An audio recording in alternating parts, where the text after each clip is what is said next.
எல்லோருக்கும் வணக்கம். நான் உங்கள் கோவிந்த். கடந்த 3 மாதத்தில் பங்கு சந்தை நம்மளெல்லாம் கதற விட்டுருக்கு. மார்க்கெட்டில் இப்போ பார்த்தீங்கன்னா ரத்த ஆறு ஓடிட்டுருக்குன்னே சொல்லலாம். எல்லா ஸ்டாக்கும் மிகப்பெரிய கம்பெனிகள் கூட 20%, 30%, 40% கூட கரெக்ஷன் ஆகிட்டுருக்கு. ஸோ புதுசாக இன்வெஸ்ட் பண்ணுறவங்களுக்கு இது ஒரு சூப்பரான டைம்னு நான் சொல்லுவேன். இந்த வாய்ப்பை மிஸ் பண்ணிடாதீங்க. இந்த வீடியோவில் ஒவ்வொரு செக்டார்லேயும் டாப்பில் இருக்கக்கூடிய ஒரு ப்ளூ சிப் ஸ்டாக்ஸை தான் பார்க்க போகிறோம். ஜனவரி 16 காலையில் ஒரு 10:40 இந்த வீடியோ ரெக்கார்ட் பண்ணுறேன். நிஃப்டி பார்த்தீங்கன்னா இன்றைக்கி ஒரு 100 புள்ளி அப் ட்ரெண்டில் இருக்குது. 23,300 ட்ரேட் ஆகிட்டுருக்கு. நம்ம ஃபஸ்ட்டாக பார்க்க போகிற ஸ்டாக் பார்த்தீங்கன்னா ரிலையன்ஸ் பார்த்தீங்கன்னா கோவிடுக்கு அப்புறம் இந்த ஒரு சேனலில் தான் மூவ் ஆகிட்டுருக்கு. ஒவ்வொரு டைமும் அது டாப்பில் இருந்து 25% ஃபாலான உடனே திரும்ப அங்கேருந்து பார்த்தீங்கன்னா ஒரு நல்ல அப் ட்ரெண்ட் கொடுக்கும். இப்போயும் அதனோட ப்ரீவியஸ் டாப்பில் ஹைலேருந்து 25% ஃபாலோ ஆகிருக்கு. ஸோ இங்கே டிப்பில் ஃபோக்கஸ் பண்ணணும்னு நினைக்கிறவங்க, லாங் டைமுக்கு இன்வெஸ்ட் பண்ணணும்னு நினைக்கிறவங்க இன்வெஸ்ட் பண்ணலாம். இந்த இடத்துல இருந்து ஒரு அப் ட்ரெண்ட் வரதுக்கு நிறைய வாய்ப்பு இருக்குது. பட் இதுக்கப்புறம் டவுன் வந்தாலுமே இது ஒரு நல்ல ஆப்பர்ச்சுனிட்டியாக தான் பார்க்கணும் நம்ம. தென் ரெண்டாவதாக பார்க்கக்கூடிய ஸ்டாக் பார்த்திங்கன்னா ஹிந்துஸ்தான் யூனிலிவர். இது எஃப்எம்சிஜியில் இருக்கக்கூடிய ஒரு டாப் செக்டார்னு சொல்லலாம், டாப் ஸ்டாக்னு சொல்லலாம். இந்த ஸ்டாக் பார்த்திங்கன்னா அரௌண்ட் இதுக்கு முன்னாடி ஆல் டைம் ஹைலேருந்து ஒரு 30% ஃபால் ஆகிருக்கு. இந்த சேனலோட பாட்டம் தொட்டோடனே அங்கேருந்து ஒரு நல்ல ஒரு அப் ட்ரெண்ட் கொடுத்துருக்கு. இப்போயும் பார்த்தீங்கன்னா ஆல் டைம் ஹைலேருந்து ஒரு 25% ஆல்ரெடி ஃபால் ஆகிருக்கு. இன்னொரு 5% ஃபால் ஆனால் கூட அங்கேருந்து அகைன் திரும்பவும் இது அப்பும் ஆகிறதுக்கு நிறைய சான்சஸ் இருக்குது. லாங் டைம் வியூவில் இந்த ஸ்டாக்கை அக்முலேட் பண்ணலாம். தென் நம்ம மூணாவதாக பார்க்கக்கூடிய ஸ்டாக் பார்த்திங்கன்னா ஹீரோ மோட்டார் கார்ப். இந்த ஸ்டாக் பார்த்திங்கன்னா ஒரு லாங் ரனில் ஒரு சைட்வேஸ்லேயே இருந்துட்டு அதை இப்போ தான் ரீசெண்டாக 2023 பிரேக் பண்ணியிருக்கு. மல்டி இயர் பிரேக் அவுட் ஆகிட்டு திரும்ப அந்த இடத்த ரீடெஸ்ட் பண்ண வந்திருக்க மாதிரி ஒரு ஃபார்மேஷன் வந்திருக்கு. இதுக்கு முன்னாடி பார்த்திங்கன்னா ஒரு 2-3 வருஷம் டவுன் ட்ரெண்டில் இருந்து 64% கரெக்டாக இருக்கும். அதுக்கப்புறம் இப்போ தான் 35% அதனோட ஆல் டைம் ஹைலேருந்து கரெக்டாக இருக்குது. ஸோ இந்த ஸ்டாக் இந்த இடத்த சப்போர்ட் எடுக்கிறதுக்கு நிறைய வாய்ப்பு இருக்குது. இன்னும் ஒரு 5% ஃபால் ஆனாலுமே லாங் டைமில் இந்த ஸ்டாக்கு இன்வெஸ்ட் பண்ணுறதுக்கு ஒரு நல்ல ஸ்டாக்குன்னு பார்க்கலாம். தென் நாலாவதாக நம்ம பார்க்கக்கூடியது பார்த்திங்கன்னா ஏஷியன் பெயிண்ட். இந்த ஸ்டாக் அதனோட ஹிஸ்ட்ரியிலே இல்லாத அளவுக்கு ஃபால் ஆகிட்டு இருக்கு. நீங்கள் பார்த்தீங்கன்னா கோவிடுக்கு அப்புறம் ஒரு நல்ல அப் ட்ரெண்ட் கொடுத்துருப்பாங்க இங்கேருந்து. தென் அதுக்கப்புறம் இப்போ தான் இதனோட கரெக்ஷனுங்கிறது இப்போ தான் வந்திருக்கு. இந்த ஸ்டாக்கில் எவ்வளோ வந்திருக்குன்னு பார்த்தீங்கன்னா அரௌண்ட் 40% ஃபால் ஆகிருக்கு. இன்னும் ஒரு 10% ஃபால் ஆனால் கூட ஒரு லாங் டைமில் இன்வெஸ்ட் பண்ணணும், ஒரு ப்ளூ சிப் ஸ்டாக்கில் இன்வெஸ்ட் பண்ணணும்னு நினைக்கிறவங்க இந்த ஸ்டாக்கை அக்முலேட் பண்ணலாம். பட் எதுவாக இருந்தாலும் உங்களோட ஃபினான்ஷியல் அட்வைஸரை டிஸ்கஸ் பண்ண மறந்துடாதீங்க. அடுத்து பார்க்கக்கூடியது பார்த்திங்கன்னா ஹெச்டிஎஃப்சி பேங்க். அதாவது பேங்க் செக்டார்லேயே ஒரு வெயிட்டேஜ் அதிகமாக இருக்கக்கூடிய ஸ்டாக் பார்த்திங்கன்னா இந்த பேங்க் தான். இதுவும் பார்த்திங்கன்னா ஒரு சேனலில் தான் ரன் ஆகிட்டுருக்கு. கோவிடுக்கு அப்புறம் பார்த்திங்கன்னா எவ்ரி 25% ஃபால் ஆகும். அதுக்கப்புறம் ஒரு அப் ட்ரெண்ட் கொடுக்கும். இங்கே பாருங்கள், இந்த ஃபாலுக்கு அப்புறம் இங்கேருந்து ஒரு நல்ல அப்பும் கொடுத்துருக்கும். அகைன் திரும்பவும் 25% ஃபால் கொடுத்துருக்கும், திரும்ப அப்பும் கொடுத்துருக்கும்.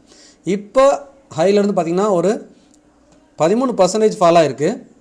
இதில் முன்னே நடந்த மாதிரியே அந்த 25% ஃபால் வரணும்னா இன்னும் ஒரு 10% கரெக்ஷன் வரணும். பட் லாங் டைமுக்கு 1400 அந்த ரேஞ்ச் வந்ததுன்னா ஒரு நல்ல பையிங்காக இருக்கும். பட் சில சமயம் மார்க்கெட் இப்போ சப்போர்ட்டில் இருக்கிறதுனால இங்கேருந்தே சப்போர்ட் எடுத்து ரைஸ் ஆகிறதுக்கும் சான்சஸ் இருக்குது. நெக்ஸ்ட்டு நம்ம பார்க்கக்கூடிய ஸ்டாக் பார்த்திங்கன்னா டிசிஎஸ் பார்த்திங்கன்னா கோவிடுக்கு அப்புறம் பார்த்திங்கன்னா ஒரு நல்ல புல்ரன் கொடுத்துருப்பாங்க. அதுக்கப்புறம் அகைன் ஒரு 25% ஃபால் வந்திருக்கும். அதுக்கப்புறம் பார்த்திங்கன்னா ஒரு அக்ரெசிவான புல்ரன் இல்லைனாலும் கிராஜுவலாக ஒரு அப் ட்ரெண்டில் தான் இருந்துகிட்ருக்கு.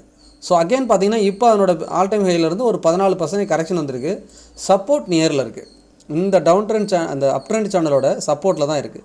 ஸோ இந்த சேனலில் பாட்டம்லேயே தான் இது வரைக்கும் ட்ரேட் ஆகிட்டு இருக்குது. எப்போ இது இந்த அப் ட்ரெண்டை பிரேக் ஆகுதோ அப்போ பார்த்திங்கன்னா இங்கேருந்து அரௌண்ட் 25% கிட்ட திரும்ப அப்பும் கொடுக்கறதுக்கு தான் வாய்ப்பு இருக்குது. ஐடி செக்டாரில் எனக்கு தெரிஞ்சு டிசிஎஸ் ஒரு ஆப்பர்ச்சுனிட்டியாக பார்க்கலாம். தென் நீங்கள் இப்போ நிஃப்டி 50 எடுத்துக்கிட்டாலும் சரி, நிஃப்டியும் பார்த்திங்கன்னா இதுக்கு முன்னாடி 2021 ஒரு 18% ஃபால் வந்திருக்கும். ஸோ அந்த ஃபாலுக்கு அப்புறம் நிஃப்டி கிராஜுவலாக அங்கேருந்து பார்த்திங்கன்னா ஒரு அப் ட்ரெண்டு கண்டினியூஸாக அப் ட்ரெண்டில் தான் வந்துட்டுருக்கு. ஸோ அதுக்கப்புறம் இப்போ தான் பார்த்திங்கன்னா ஒரு பெரிய கரெக்ஷன் 12%ங்கிறது அங்கேருந்து இறங்கியிருக்கு. ஸோ இது ஒரு சப்போர்ட் லெவலாக நான் பார்க்குறேன். இந்த இடத்துல சப்போர்ட் லெவலில் பிரேக் பண்ணாலும் லாங் டைம் இன்வெஸ்ட்மெண்ட்டுக்கு ஒரு ஆப்பர்ச்சுனிட்டியாக பார்க்கலாம். இங்கேருந்து அகெயின் மார்க்கெட் மேலே போகிறதுக்கு நிறைய வாய்ப்பு இருக்குது. அதே மாதிரி தான் பேங்க் நிஃப்டி பார்த்திங்கன்னா ஒரு அப் ட்ரெண்ட் சேனலில் எவ்ரி டைம் இந்த சேனல் பாட்டம் தொடும்போது திரும்ப ரைஸ் ஆகிருக்கு. இங்கே பார்த்திங்கன்னா இந்த இடத்துல 23% ஒரு கரெக்ஷன் வந்திருக்கு. அதுக்கப்புறம் பார்த்திங்கன்னா அங்கேருந்து ஒரு நல்ல அப்மூவ் கொடுத்துருக்கு. அகைன் இப்போயும் பார்த்திங்கன்னா ஆல் டைம் ஹைலேருந்து ஒரு 12% கரெக்ஷன் வந்திருக்கு. பட் ஆனால் அந்த சேனல் சப்போர்ட்டுக்கிட்ட வந்திருக்கு. ஸோ அகைன் இங்கேருந்து திரும்பவும் ஒரு அப் ட்ரெண்ட் போகிறதுக்கான வாய்ப்பு இருக்கிறத பார்க்குறேன். நீங்கள் எவ்ரி ஸ்டாக்கில் எதுனா இன்வெஸ்ட் பண்ணணும், இல்லை ஸ்டாக்கில் இந்த மாதிரி இன்வெஸ்ட் பண்ணால் நிறைய ஃபால் ஆகிடுன்னு நினச்சிங்கன்னா நிஃப்டி பீஸில் கூட இன்வெஸ்ட் பண்ணிடலாம். நிஃப்டி பீஸோட ஹிஸ்ட்ரி பாருங்கள். 2019-20 அந்த டைமில் பார்த்தீங்கன்னா ரூ. 130 நிஃப்டி பீஸ் இருந்தது. அதுக்கப்புறம் கோவிடில் பார்த்தீங்கன்னா ரூ. 80 வந்துட்டு அகைன் அங்கேருந்து ஒரு நல்ல அப் ட்ரெண்டு ரூ. 200. அகைன் அங்கேருந்து ஒரு ₹50 குறைஞ்சிட்டு 160 அந்த ரேஞ்ச் வந்திருக்கு. திரும்ப 160லேருந்து ஒரு அரௌண்ட் 300 வந்திருக்கு. நல்ல அப் ட்ரெண்டு. அகைன் இப்போ 300லேருந்து 250 ஒரு 50 புள்ளி இறங்கியிருக்கு. ஸோ அந்த சேனலோட பாட்டம் வந்துருச்சு. ஸோ இங்கேருந்து சப்போர்ட் எடுத்து ரைஸ் ஆனால் இங்கேருந்து அரௌண்ட் திரும்பவும் 350 போகிறதுக்கு நிறைய சான்சஸ் இருக்குது. மார்க்கெட் இன்னுமே டவுன் ஆனால் கூட ஐ திங்க் நிஃப்டி பீஸ் வந்துட்டு ஒரு ₹200 கிடைக்குதுன்னா கூட அகைன் அங்கேருந்து திரும்ப ₹300 போக தான் போகுது. ஸோ நம்ம லாங் டைம் வியூவில் இதை ஒரு நல்ல இன்வெஸ்ட்மெண்ட் ஆப்பர்ச்சுனிட்டியாக பார்க்கலாங்கிறது என்னோட கருத்து. இந்த டைமில் நீங்கள் நிஃப்டி இண்டெக்ஸ் ஓரியன்ட் ஃபண்டுகள் நிஃப்டி 50 இண்டெக்ஸ் ஓரியன்ட் ஃபண்டுகளையும் இன்வெஸ்ட் பண்ணலாம். இங்கேருந்து அரௌண்ட் ஒரு 40-50% அடுத்து ஒரு 3 வருஷத்தில் போகிறதுக்கு நிறைய வாய்ப்பு இருக்குது. அதுக்காக மார்க்கெட் இங்கேருந்து இதுக்கப்புறம் இறங்காதுன்னு சொல்ல முடியாது. அதனால் ஒரு பகுதி உங்களோட பணத்தை இந்த இடத்துல முதலீடு பண்ணிட்டு அடுத்த 10% கரெக்ஷன் வந்தால் இன்னொரு பகுதி முதலீடு பண்ணலாம். லாங் வியூவில் பார்க்கும்போது அடுத்த ஒரு 5-6 வருஷத்தில் நிஃப்டி திரும்பவும் இங்கேருந்து ஒரு 50,000ங்கிற புள்ளியை தொட்டிருக்க தான் போகுது. அதனால் லாங் டைம் இன்வெஸ்ட்மெண்ட்டில் ஒரு நிஃப்டி இண்டெக்ஸ் ஓரியன்ட் ஃபண்டுகளை முதலீடு பண்ணும் அப்படின்னு நினச்சிங்கன்னா இது ஒரு ரைட் டைமாக இருக்கும். உங்கள் எஸ்ஐபியை ஸ்டார்ட் பண்ணுறதுக்கோ இல்லை ஒரு பார்ட் ஆஃப் இன்வெஸ்ட்மெண்ட்டை ஸ்டார்ட் பண்ணுறதுக்கோ சரியானதாக இருக்கும். நீங்கள் முதலீடு பண்ணுறதுக்கு முன்னாடி உங்களோட ஃபினான்ஷியல் அட்வைஸரை கட்டாயம் டிஸ்கஸ் பண்ணுங்கள். நீங்கள் நம்மகிட்ட ஃபினான்ஷியல் அட்வைஸ் எடுத்துக்கணும்னு நினச்சிங்கன்னா டிஸ்பிளே தெரியிற finplanning4you@gmail.com அப்படிங்கிற மெயில் ஐடிக்கு மெயில் பண்ணுங்கள்.